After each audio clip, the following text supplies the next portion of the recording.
नमस्कार माझ्या विद्यार्थी मित्रांनो, मी अरविंद पाटील आणि माझ्या मराठी गुरु या चॅनलमध्ये मी तुमचं पुन्हा एकदा मनापासून स्वागत करत आहे।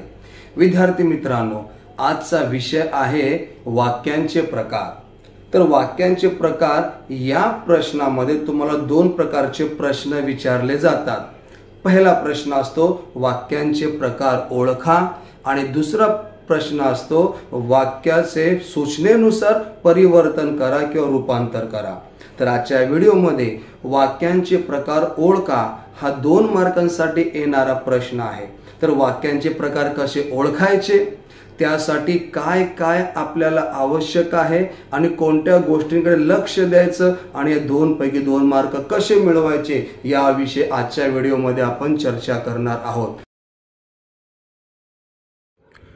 विद्यार्थी मित्रांनो, वाक्यांचे 4 प्रकार आहेत। पहिला प्रकार विधानार्थी वाक्य, याचे 2 उपप्रकार आहेत, होकारार्थी वाक्य आणि नकारार्थी वाक्य। दुसरा प्रकार आहे प्रश्नार्थी वाक्य, तिसरा प्रकार आहे उद्गारार्थी वाक्य आणि शेवटचा प्रकार आहे आज्ञार्थी वाक्य। आता वाक्यांचे प्रकार ओळखायचे कसे या संदर्भात काही माहिती घेऊया। नंबर 1, विधानार्थी आणि होकारार्थी वाक्य कसे ओळखायचे।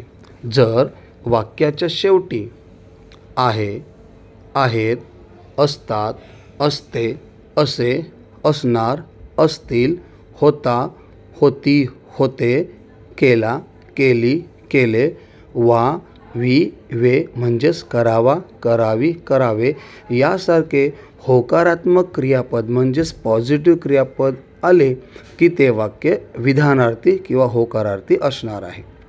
दुसरं आहे नकारार्थी वाक्य। हे आता कसं ओळखायचं, तर वाक्याच्या शेवटी नाही, नाहीत, नसतात, नसावे, नसे, नसणार, नसतील, नव्हता, नव्हती, नव्हते, नये असे नकारात्मक म्हणजेच निगेटिव्ह क्रियापद आले की ते वाक्य नकारार्थी असते। प्रश्नार्थी वाक्य तर अगदी सोपं आहे ओळखण्यासाठी।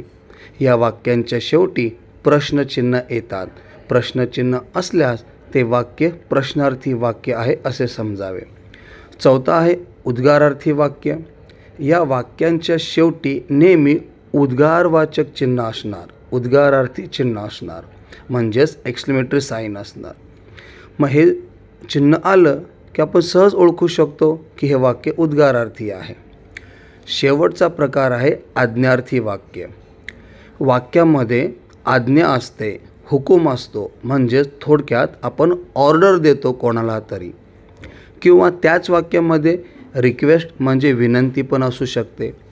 जर तुमच्या वाक्यात आज्ञा म्हणजे ऑर्डर, विनंती म्हणजे रिक्वेस्ट जर आली तर ते वाक्य तुमचं आज्ञार्थी आहे असं समजावे।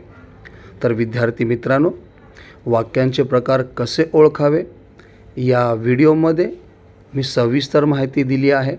नीट वाचा आणि वाक्यांचे प्रकार ओळखून 2 पैकी 2 मार्क मिळवा। हे मार्क तुमच्या हातचे गेले नाही पाहिजेत याची नक्कीच काळजी घ्या। धन्यवाद।